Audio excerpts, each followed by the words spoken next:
Late filing SSS maternity benefits. Qualified ka pa ba mag-claim?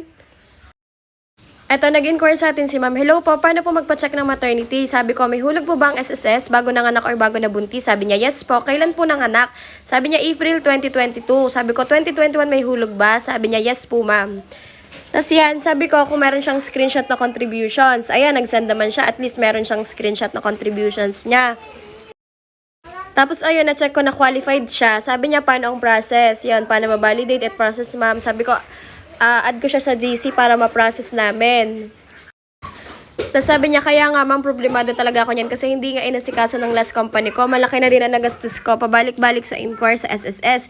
Umabsent pa ako one time kaso puro daw online talagang process. Tapos ayun, napaila namin yung maternity niya. Then may nag-email na sa kanya. Approve na yung maternity niya. Tapos nung time na to ay pumunta pa siya sa Lipa para lang kumuha siya ng kanyang certification. Kaso nga lang bigla namang na-approve yung kanyang maternity.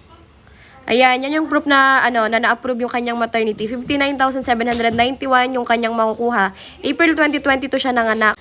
Tapos yan, nagsenda din ako ng reference para maklaim niya sa M. Louvillier. Talagang kahit siya, hindi din siya makapaniwala na makakapag-claim na siya. Sobrang laking help talaga sa ating mga mami na makapag-claim ng SS maternity benefits. Ayan, pwede din po kayo mag-inquire. Hanggat hindi pa po nagte 10 years old ang bata, pwede pa po tayo makapag-claim.